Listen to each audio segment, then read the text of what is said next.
الحمد لله الذي جعل الشمس والقمر بحسبان والنجم والشجر يسجدان وفضل زمانا على زمان كما فضل مكانا على مكان وإنسانا على إنسان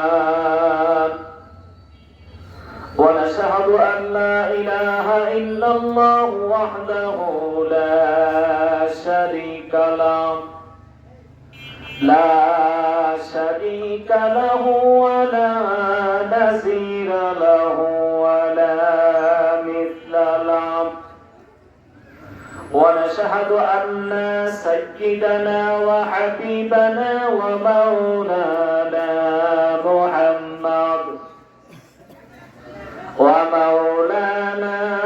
محمدا عبده ورسوله فقد قال الله تبارك وتعالى في كلامه المجيد والفرقانه الحميد أعوذ بالله من الشيطان الرجيم بسم الله الرحمن الرحيم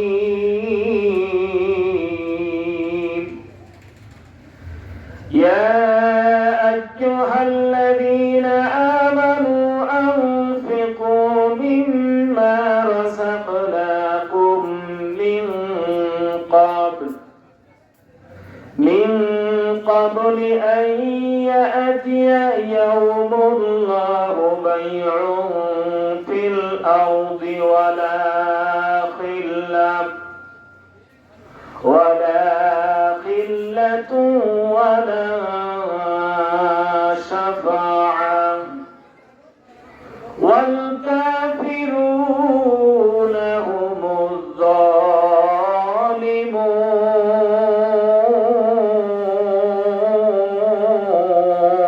الظالمون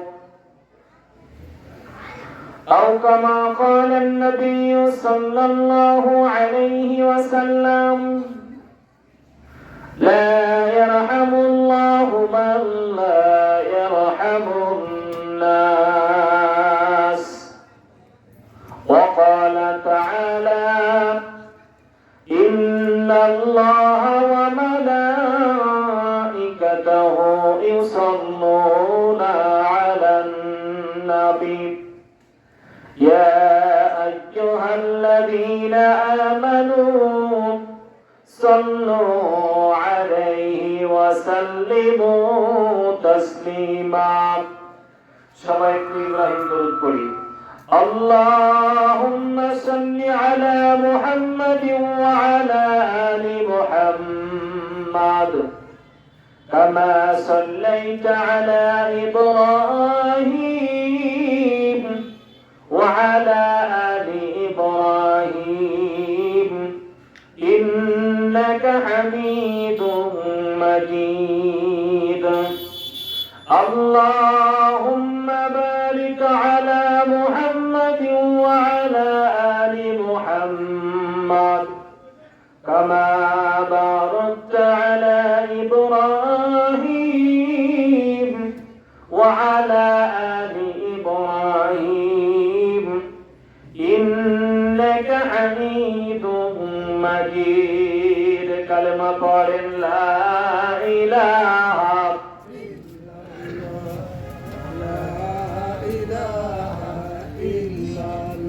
বিপ্লব মানে জীবন দেয়া বেঁচে থাকা নয় সে কোনদিন আসবে না রে করো যদি ভয় বিপ্লব মানে জীবন দেয়া বসে থাকা নয় সে কোনদিন আসবে না রে করো যদি ভয়, আসবে বিজয় রক্ত আর জীবনের বিনিময়, আসবে বিজয় রক্ত আর জীবনের বিনিময়। বিপ্লব মানে জীবন দেয়া বসে থাকা নয়, সে কোনদিন আসবে না রে করো যদি ভয়। বিপ্লব মানে জীবন দেয়া বসে থাকা নয়, সে কোনদিন আসবে না রে করো যদি ভয়। লড়াইয়ের ওই ময়দানেতে যেতে তোমাকেই হবে, কথা বলেন ঠিক কিনা? লড়াইয়ের ওই ময়দানেতে যেতে তোমাকেই হবে, প্রয়োজনে সব রক্তটুকু জমিনেই ঢেলে দেবে। লড়াইয়ের ওই ময়দানেতে যেতে তোমাকেই হবে, প্রয়োজনে সব রক্তটুকু জমিনেই ঢেলে দেবে। তবুও তোমায় লড়তেই হবে, মানিবে না পরাজয়। তবুও তোমায় লড়তেই হবে, মানিবে না পরাজয়। বিপ্লব মানে জীবন দেয়া বসে থাকা নয়, সে কোনদিন আসবে না রে করো যদি ভয়। লা ইলাহা ইল্লাল্লাহ, লা ইলাহা ইল্লাল্লাহ। আল্লাহকে যারা ডাকিবে ভাবে, আল্লাহর আপন তারাই হবে। আল্লাহু আকবার। আল্লাহ রাব্বুল আলামিনকে ডাকার দরকার আছে না নাই? আল্লাহকে ডাকলে আল্লাহ খুশি হন না বেজার হন? বলেন আল্লাহু আকবার। আল্লাহকে যারা ডাকিবে ভাবে, আল্লাহর আপন তারাই হবে। ইহকালে শান্তি পরকালে মুক্তি, ইহকালে শান্তি পরকালে মুক্তি দেবেন তারে আল্লাহ তাআলা। লা ইলাহা ইল্লাল্লাহ, লা ইলাহা ইল্লাল্লাহ। দুনয়ন মেলে যেদিকে তাকাই, আল্লাহর নিয়ামত দেখিতে পাই। আল্লাহু আকবার। সমগ্র পৃথিবী জুড়ে চারিদিকটা টার্গেট করে লক্ষ্য করে দেখবেন যে আল্লাহ তাআলা প্রত্যেকটা ইঞ্চি ইঞ্চি জায়গাতে অসংখ্য নিয়ামত ছড়িয়ে ছিটিয়ে রেখেছেন। কথা বলেন ঠিক কিনা?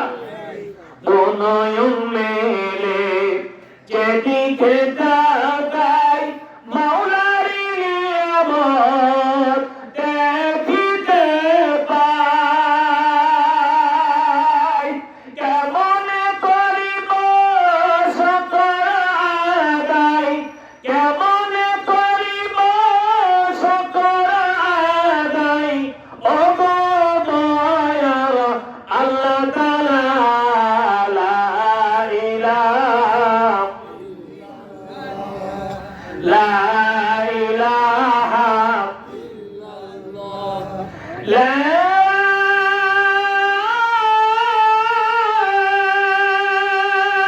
ইলাহা ইল্লাল্লাহ, মুহাম্মাদুর রাসূলুল্লাহ সাল্লাল্লাহু। কেশরহাট পৌরসভার অন্যতম গ্রাম গুপই ইশায়াতুস সুন্নাহ কওমি মাদ্রাসার বাৎসরিক ইসলামী জলসার আজকে সম্মানিত সভাপতি, হাজার হাজার উস্তাদদের যিনি উস্তাদ, অসংখ্য উস্তাদদের যিনি উস্তাদ, উস্তাদুল উলামা এবং পীরে কামেল আল্লামা জামালউদ্দিন মাহমুদ শরীফি দাআমাত বারাকাতুহুমা আলিয়া, মহাপরিচালক জামিয়া উসমানিয়া হোসাইনাবাদ কাটাখালী রাজশাহী আল্লাহ তাআলা আজকে সম্মানিত সভাপতি সাহেবকে আল্লাহ তাআলা নেক হায়াত, শারীরিক মানসিক সুস্থতা দান করুক। সকলে বলছি আল্লাহুম্মা আমিন। আর একটু জোরে বলেন না আল্লাহুম্মা আমিন। আজকের মাহফিলে যিনি সুদূর চুয়াডাঙ্গা থেকে এসেছেন, আমার সম্মানিত দ্বীনি ভাই মুফতি মুস্তাফিজুর রহমান মুহতামিম দারুল উলুম মাদ্রাসা চুয়াডাঙ্গা, আল্লাহ তাআলা আজকে প্রধান মেহমানের জবানকে, কণ্ঠকে আল্লাহ তাআলা অত্র এলাকাবাসীর জন্য কবুল করে নিন, বলছি আমিন। মঞ্চে উপস্থিত রয়েছেন সম্মানিত সুধী, মঞ্চের সামনে উপস্থিত আছেন অত্র এলাকার বিভিন্ন গ্রাম থেকে, বিভিন্ন এলাকা থেকে আল্লাহ তাআলা 10 মায়ের 10 সন্তানকে কোরআনের মহব্বতে, কোরআনের মাহফিলে কোরআন শোনার উদ্দেশ্যে আসার বসার সুযোগ তৌফিক দিয়েছেন। শুকরিয়া আদায়ের লক্ষ্যে জবান খুলে মহব্বতের সাথে শুকরিয়া আদায়ের জন্য সকলে বলছি আলহামদুলিল্লাহ। হয় না? আর একটু জোরে বলেন আলহামদুলিল্লাহ। আর একটু মহব্বতে আলহামদুলিল্লাহ। শুকরিয়া আদায় করলে আল্লাহ পাক খুশি হন কিনা? এই জন্য আল্লাহর শুকরিয়া আদায় বেশি বেশি করা দরকার। কথা বলেন ঠিক কিনা? দরুদ ও সালাম প্রেরণ করছি বিশ্বনবী, বিশ্বনেতা, সাইয়্যিদুল মুরসালিন, সাইয়্যিদুস সাকালাইন, খাতামান নবিয়্যিন জনাবে মুহাম্মদুর রাসূলুল্লাহ সাল্লাল্লাহু আলাইহি ওয়াসাল্লামের উপর। সম্মানিত হাজিরানে মজলিস, আজকে এমনই এক সময়, এমনই এক অবস্থায় আমরা কোরআনের মাহফিলে উপস্থিত হয়েছি, যে সময় শুধু বাংলাদেশ নয়, গোটা পৃথিবীতে বিভিন্ন দেশে মুসলমানদের দুর্দিন চলছে। কথা বলেন ঠিক কিনা? এই জন্য মুসলমানদের জবান শুধু নরমাল হলেই চলবে না, ইমান নরমাল হলেই চলবে না। জবানটা যেই রকম মজবুত হওয়া দরকার, ইমানটাও মজবুত হওয়া দরকার। আল্লাহু আকবার, নারে তাকবীর শব্দের মাধ্যম দিয়া সমস্ত নাস্তিক মুরতাদগুলো যেন ভয়ে চুপসে যায়। কথা বলেন ঠিক কিনা? এই জন্য একটু তাকবীর দেন তো। আল কোরআনের আলম, আল হাদিসের আলম, কোরআন সুন্নাহর আলম, লিল্লাহি তাকবীর। এই রাতের খাবার মনে হয় আপনাদের হয়নি নাকি এখনো? এই জন্য তো দুর্বল দুর্বল লাগতেছে। আল্লাহকে আরাধন করুন। ও আচ্ছা আচ্ছা, মুরব্বিদের পাওয়ার যতটুকুনি আছে আলহামদুলিল্লাহ। একটা সালপাল নেই। আসলে দুঃখজনক কথা, আমি আগে থেকেই দেখতেছি মাদ্রাসার তলবে আইলেন যদি 50 জন থাকে, অন্তত 20 জন বসা দরকার আছে। কথা বলে ঠিক কিনা? এই জন্য মুহতামিম সাহেবের দৃষ্টি আকর্ষণ করছি, মেহেরবানি করে একটু খেয়াল রাখবেন। বাহিরে যিনারা বিভিন্ন ভাবে ছড়িয়ে ছিটিয়ে আছেন, একটু মেহেরবানি করে একটু মানে হাতটা ধরে একটু বুঝে সোজা মাহফিলের সামনে নিয়ে আসেন, ভালো লাগবে, পরিবেশটা ভালো হবে ইনশাআল্লাহ। সম্মানিত হাজিরানে মজলিস, যে কথা বলতে চাচ্ছিলাম, আজকে আল্লাহ সুবহানাহু ওয়া তাআলা ইসলাম নামক ধর্মের মধ্যে আপনাকে আমাকে কবুল করেছেন। এই জন্য আপনি আমি আল্লাহ তাআলার দরবারে সন্তুষ্ট আছি না নাই? শেষ নবীর উম্মত হয়ে পৃথিবীর জমিনে আসছি, আল্লাহ তাআলা আমাকে কবুল করেছেন। এই জন্য আল্লাহ তাআলার প্রতি সন্তুষ্ট আছি না নাই? আল্লাহ সুবহানাহু ওয়া তাআলা বলেন যে পৃথিবীর জমিনে সবচাইতে উত্তম ধর্ম, সবচাইতে গুরুত্বপূর্ণ এবং মনোনীত ধর্মের নাম হলো ইসলাম। কথা বলেন ঠিক কিনা? আল্লাহ বলেন কমপ্লিট কোড অফ লাইফ, পূর্ণাঙ্গ জীবন ব্যবস্থার নাম হলো ইসলাম। ইন্না দীনা ইনদাল্লাহিল ইসলাম। সুতরাং আল্লাহ সুবহানাহু ওয়া তাআলা আপনাকে আমাকে ইসলাম ধর্মের মধ্যে কবুল করেছেন। এই জন্য শুকরিয়া আদায়ের লক্ষ্যে আবারও বলছি আলহামদুলিল্লাহ। সম্মানিত হাজি, আপনার আমার বোঝা দরকার, আপনার আমার জানা দরকার যে পৃথিবীর জমিনে আল্লাহ সুবহানাহু ওয়া তাআলা আশরাফুল মাখলুকাত করে আপনাকে আমাকে পাঠিয়েছেন। এমনিতেই পাঠান নাই, বরং কোন না কোন উদ্দেশ্য আছে না নাই? উদ্দেশ্য তো আছে ইনশাআল্লাহ।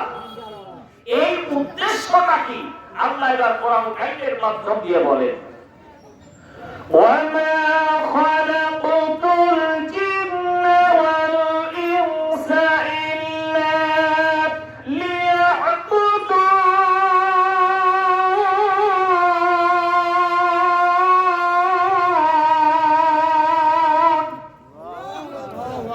আল্লাহ রাব্বুল আলামিন বলেন, দুনিয়ার জমিনে তোমাকে এমনিতেই পাঠাই নাই, আমি আল্লাহ তাআলার উদ্দেশ্য কোন না কোন উদ্দেশ্য আছে। দুনিয়ার জমিনে তুমি যাওয়ার পর দুনিয়ার নাজ নিয়ামত, দুনিয়ার মহব্বত আর ভালোবাসার মধ্যে দিয়া তুমি পরকালের চিন্তা ফিকিরের কথা ভুলে গেছো, কবরের কথা ভুলে গেছো, জান্নাত জাহান্নামের কথা তুমি স্মরণ হারা হয়েছো। ও মুসলমান, আল্লাহর গোলাম, তোমাকে খেয়াল করা লাগবে। দুনিয়ার জমিনে আমি আল্লাহ তাআলা তোমাকে এমনি এমনিতেই পাঠাই নাই, তোমাকে প্রত্যেকটা মুহূর্তের জন্য এই যে নিঃশ্বাস আপ ডাউন চলতেছে আল্লাহ তাআলার নিয়ামত। কথা বলেন ঠিক কিনা?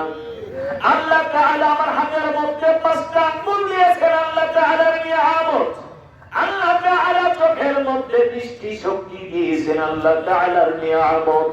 কেন তুমি মুসলমান হয়ে ভুলে আছো সে আল্লাহ তাআলার গোলামি আর দাসত্বের কথা ভুলে গেছো?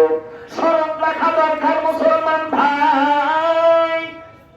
আল্লাহ রাব্বুল আলামিন এই দুনিয়ার জমিনে পা থাকা সত্ত্বেও কেউ গ্যাস নিয়ে ঘোরাফেরা করে, চোখ থাকা সত্ত্বেও চোখে দেখতে পাই না, কান থাকার পরেও কানে শুনতে পাই না। আল্লাহ তাআলা দুনিয়ার জমিনে বলেন, বান্দা তোমাকে আমি চোখের মধ্যে দৃষ্টি শক্তি দিয়েছি, এই শক্তি দিয়া তুমি দুনিয়ার সমস্ত কিছু দেখতে পাও। এই দুনিয়ার জমিনে তোমাকে আমি কান নামক নিয়ামত দান করেছি, এত কিছু শব্দ তোমার কান পর্যন্ত পৌঁছে যায়। বান্দা তুমি কতবার শুকরিয়া আদায় করেছো? বান্দা তুমি কেমন করে আমি আল্লাহ তাআলার শুকরিয়া আদায় করেছো? আল্লাহ তাআলার নবীর কাছে আল্লাহর নবীর একজন সাহাবী এসে বলছে, আল্লাহ নবীর কাছে বললেন, ইয়া রাসূলুল্লাহ, আমাদের এলাকার মধ্যে দীর্ঘদিন পর্যন্ত বৃষ্টির কোনো আলামত পাই নাই, বৃষ্টিটা বন্ধ আছে, এলাকার মধ্যে ফসল সবগুলো বন্ধ হয়ে গেছে। আল্লাহর নবীকে বললেন, ইয়া রাসূলুল্লাহ, কেমন করে এই বৃষ্টিটা হবে? আল্লাহ তাআলা কেন আমাদের উপরে বৃষ্টি বন্ধ করে রেখেছেন? আল্লাহর নবী সঙ্গে সঙ্গে জবাব দিয়ে দিলেন, বান্দা তুমি আল্লাহ তাআলার সঙ্গে নাফরমানি করেছো, তোমার সম্প্রদায় নাফরমানি করেছে। আল্লাহ তাআলার সঙ্গে গাদ্দারি করার কারণে আল্লাহ তাআলা তোমাদের নিয়ামতকে, বৃষ্টি নামক এই নিয়ামত থেকে তোমাদেরকে বঞ্চিত করেছে। এই জন্য বলছি মুসলমান ভাই, দীর্ঘদিন পর্যন্ত এলাকার মধ্যে বৃষ্টি না হওয়ার কারণ হলো আল্লাহ তাআলার পক্ষ থেকে রহমত বন্ধ হওয়ার কারণ হলো আল্লাহ তাআলার সঙ্গে যখন কোন কওম গোলামি করবে আল্লাহ তাআলা তার উপরে সন্তুষ্ট হয়ে যাবে, আর আল্লাহ তাআলার নাফরমানি করার কারণে আল্লাহ রাগান্বিত হওয়ার পর ওই এলাকার মধ্যে আল্লাহ তাআলার রহমত বন্ধ করে দেন। বলেন নাউজুবিল্লাহ। এখন আপনাদের প্রশ্ন আসতে পারে, হুজুর আমরা তো 5 ওয়াক্ত নামাজ পড়ি। হ্যাঁ পড়েন, তাহলে ওই জুমার দিনে গজব ভূমিকম্প হলো কেন? ও মুসলমান, আল্লাহর গোলাম, মনে রাখা লাগবে আল্লাহর নবী বলেছেন শুক্রবারের দিনটাকে তোমরা স্মরণ রাখবা। শুক্রবারের দিনটা মনে রাখা দরকার। এই শুক্রবারের দিনটাকে তোমরা ভয় করতে থাকো, কারণ আল্লাহ রাব্বুল আলামিন আদম আলাইহিস সালামকে দুনিয়ার জমিনে পাঠিয়েছেন শুক্রবারের দিন। পৃথিবীর জমিনে আল্লাহ তাআলা প্রত্যেকটা ঐতিহাসিক ঘটনাগুলো ঘটিয়েছেন জুমার দিনে, এমনকি শেষ পর্যন্ত কথারে বাজান আল্লাহ রাব্বুল আলামিন কিয়ামতের আলামত দেখাবেন ঠিক ওই রকম জুমার দিনে, শুক্রবার দিনে। এই জন্য নবী বলেন শুক্রবারের দিনটাকে তোমরা ভয় করতে থাকো। ও মুসলমান, এই যে আল্লাহ তাআলা ভূমিকম্পের মাধ্যম দিয়া আপনাকে আমাকে সতর্ক করতে চাচ্ছে বান্দা, তুমি আল্লাহর সঙ্গে গাদ্দারি করিও না, আল্লাহর সঙ্গে বেউসুরি কাজ করো না, আল্লাহর নাফরমানির মধ্যে চলিও না। এমনি ভাবে বলবে, এমনি ভাবে তোমার উপরে লানত আসবে। আল্লাহ সতর্ক বাণী দিয়ে দিলেন, বান্দা আল্লাহকে মহব্বত করো, নবীর সুন্নাতকে মহব্বত করতে থাকো। যদি এইরকম মহব্বতের মাধ্যম দিয়া তুমি আল্লাহ তাআলার সন্তুষ্টি অর্জন করতে পারো, আল্লাহ রাব্বুল আলামিন বলেন, বান্দা তোমার উপরে আসমানের লাআনতের দরজা বন্ধ হয়ে যাবে, রহমতের দরজা আল্লাহ তাআলা উন্মুক্ত করে দিবেন। বলেন সুবহানাল্লাহ, বলেন সুবহানাল্লাহ।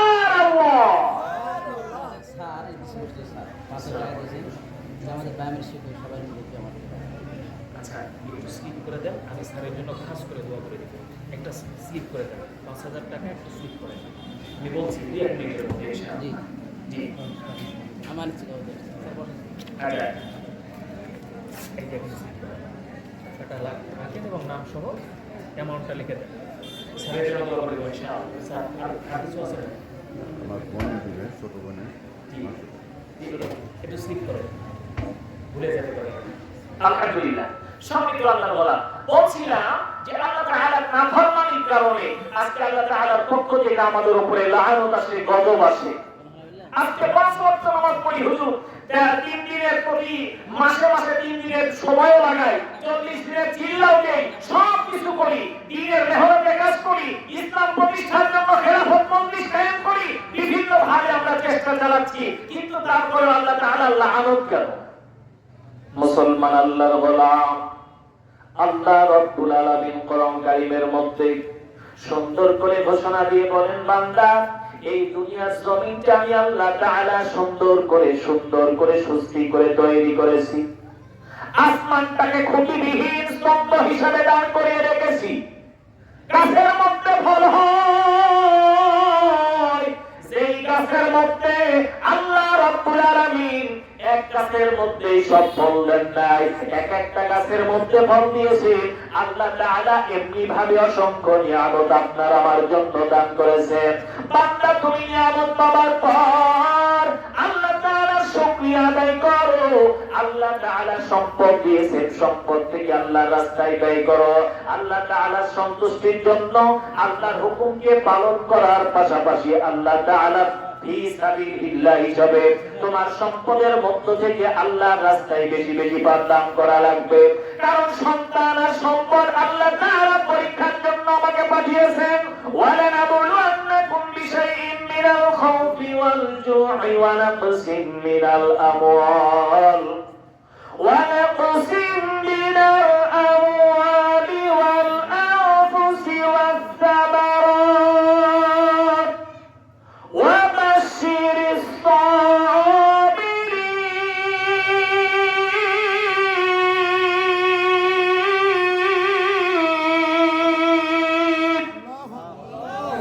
আল্লাহ রাব্বুল আলামিন বলেন, বান্দা তোমাকে সম্পদটা এমনিতে দেই নাই, কাউকে দিয়েছি সামান্য একটু জমি ভিটার উপরে বসবাস করে আছে, কাউকে হাজার হাজার বিঘা জমি দান করেছি, কাউকে 5টা সন্তান দিয়েছি, কাউকে একটাও দেই নাই, আবার কাউকে একটা দিয়েছি অথচ প্রতিবন্ধী আছে না নাই। এমনি ভাবে আল্লাহ তাআলার পরীক্ষা, এই পরীক্ষা দেওয়ার জন্য আল্লাহ তাআলা দুনিয়ার জমিনে আপনাকে আমাকে পাঠাইছেন।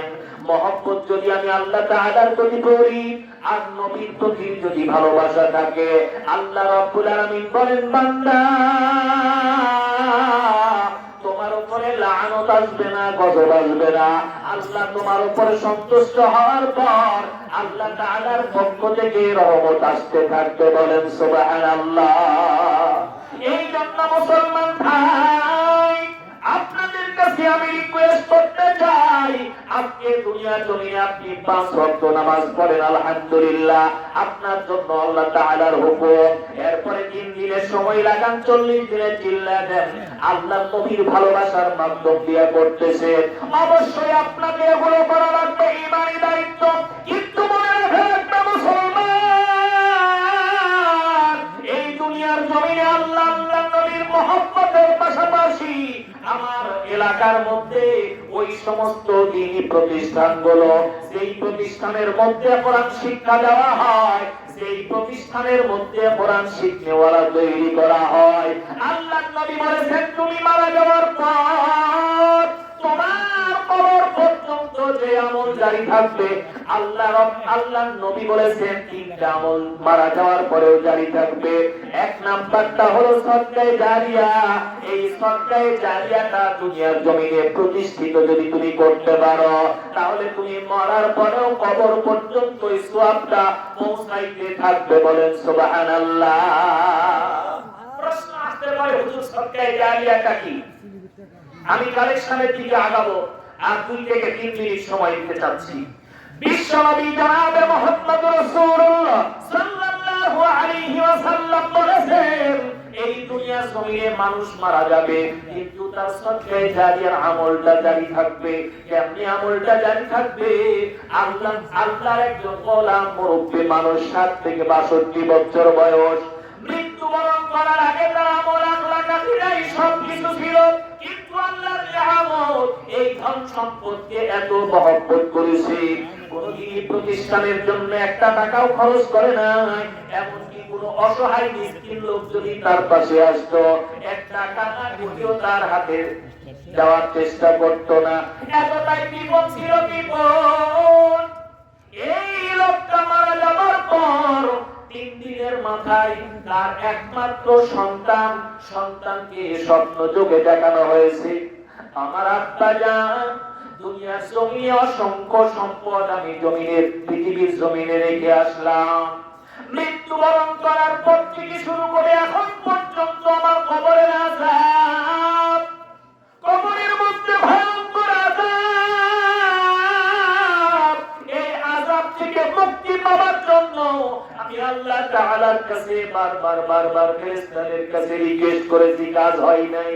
কিন্তু আমি তোমাকে রিকোয়েস্ট করতে চাই রে বাজান, দুনিয়ার জমিনে আমার এই সম্পদগুলি যদি আল্লাহর রাস্তায় সবগুলো ফি সাবিলিল্লাহ দেওয়া লাগে, তারপরে এই জাহান্নামের আযাব থেকে আমি যেন মুক্তি পাই, আল্লাহ তাআলার কাছে তুমি দোয়া করতে থাকো। সঙ্গে সঙ্গে রাতে ঘুমের মধ্যে ঘুমটা নষ্ট হয়ে গেল, স্বপ্ন বন্ধ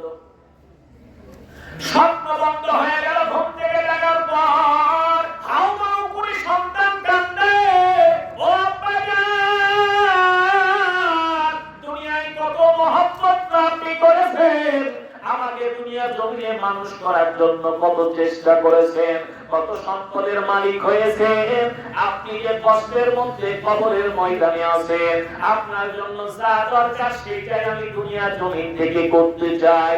পরের দিন ফজরের নামাজ শেষ, মাদ্রাসার মুতামিমের কাছে গিয়া বলতেছে, মুফতি সাহেব, গত রাত্রিতে আমি স্বপ্ন যোগে দেখেছি আমার আব্বা কষ্টের মধ্যে, কবরের মধ্যে আযাব গজবে পতিত হয়েছেন। আমার আব্বা স্বপ্ন যোগে আমাকে বলেছেন আল্লাহর রাস্তায় ফি সাবিলিল্লাহ দেওয়ার জন্য। আমি এই রকম স্বপ্ন দেখার পর আপনার কাছে আসলাম, কেমন করে আমার আব্বা মুক্তি পাবে। মুফতি সাহেব ফতোয়া দিয়া দিলেন, ও আমার কলিজার টুকরা যুবক বন্ধু, এই দুনিয়ার জমিনে তোমার আব্বাকে মহব্বত করো, তোমার আব্বাকে ভালোবাসো, সত্য কথা, কিন্তু মনে রাখা লাগবে আল্লাহর নবী বলেছেন, লা ইউমিনু আহাদুকুম হাত্তা আকুনা আহাব্বা ইলাইহি মিন ওয়ালিদিহি ওয়া ওয়ালাদিহি ওয়ান নাসি আজমাইন। নবী বলেন, দুনিয়ার জমিনে মহব্বত তুমি তোমার নিজের চাইতে, নিজের ছেলে সন্তানের চাইতে, নিজের জীবনের চাইতে, সব কিছু চাইতে আল্লাহ রাসূলকে ভালোবাসো, তাহলে তুমি পুরোপুরি মুমিন হতে পারবে। বলেন সুবহানাল্লাহ। এই জন্য মহব্বত, ভালোবাসা সবচাইতে বেশি রাখা লাগবে কার উপরে? আল্লাহ রাসূলের উপরে। আজকে আপনার আমার দিলের চাইতে মহব্বত কার উপরে থাকা লাগবে? আল্লাহর কোরআনের প্রতি বেশি। এই জন্য আমি আপনাদের কাছে রিকোয়েস্ট করতে চাই, এই মুক্তি স্বপ্ন যোগে দেখানোর পরে ছেলে পরদিন ফতোয়া নিয়েছেন, আমার কি করা দরকার? মুফতি সাহেব ফতোয়া দিলেন যে আপনি এমন একটা আমল করুন, যে আমলটা করার কারণে এই আমলের দরুন কিয়ামত পর্যন্ত আপনার আব্বা কবরে সওয়াব পেতেই থাকবে, এইরকম একটা আমল জারি করে দেন। মুফতি সাহেব ফতোয়া দিয়ে দিলেন। ফতোয়া অনুযায়ী কাজ হলো, যুবক মানুষ আব্বার মহব্বত এবার মনে মনে নিয়ত করেছে, আমার বাবার 10 বিঘা সম্পত্তি ছিল, এই 10 বিঘার মধ্যে একটা বিঘা ফি সাবিলিল্লাহ মাদ্রাসায় দিয়ে দিলাম। বলেন সুবহানাল্লাহ। উদ্দেশ্য কি? কবরের আযাব থেকে মাপ পাওয়া, জাহান্নামের আগুন থেকে মাপ পাওয়া। কারণ আব্বা স্বপ্নে দেখিয়েছেন জাহান্নামের আগুন আমার সহ্য হয় না, কবরের আযাব আমার সহ্য হয় না, আমার সমস্ত সম্পদ যদি ফি সাবিলিল্লাহ দিয়ে দিতে হয় তাও আমি মুক্তি চাই এই কবরের আযাব থেকে। আল্লাহ আল্লাহ আল্লাহ, এবার বলেন আমি কবরের আযাবটা কত ভয়ঙ্কর, জাহান্নামের আযাবটা কত ভয়ঙ্কর। এই জন্য মুসলমান বাজানেরা আমার, আপনাদেরকে বলতে চাই, সন্তানকে লালন পালন করেছেন, সন্তান আপনার জন্য দোয়া করবে, কিন্তু দুনিয়ার জমিনে এমন একটা নিদর্শন রেখে যান, সেই নিদর্শনটা আপনি মৃত্যুর পরে সিলসিলা হিসাবে কবরে পৌঁছাইতে থাকবে সওয়াব। এই মাদ্রাসায় তলবে আলেমদেরকে শিক্ষা দেওয়া হয় কোরআন, যেই কোরআনকে শিক্ষা দেওয়ার দরুন এমনি ভাবে আল্লাহ রাসূলের মহব্বতের নমুনা নজরানা পেশ হয়ে যায়। আপনি মাদ্রাসার তলবে আলেমকে মহব্বত করবেন, মহব্বতের কারণে হতেও পারে যা কিয়ামতের দিন আপনার নাজাতের ওসিলা। এই জন্য একটা মাদ্রাসার তলবে আলেমকে আপনার পকেটে টাকা নাই, 1 টাকার একটা চকলেট কিনে দিয়া এই মহব্বতটাও দেখাবেন, হতে পারে কিয়ামতের দিন আপনার জন্য নাজাতের জরিয়া। আপনার 10 বিঘা সম্পত্তির মধ্যে 10টা কাঠা জমি, 5টা কাঠা জমি, 1 শতক জমি মাদ্রাসার নামে লিখে দিয়ে যান, আল্লাহ হয়তো এইটাই আপনার মুক্তির ওসিলা হয়ে যাবে। বলেন সুবহানাল্লাহ।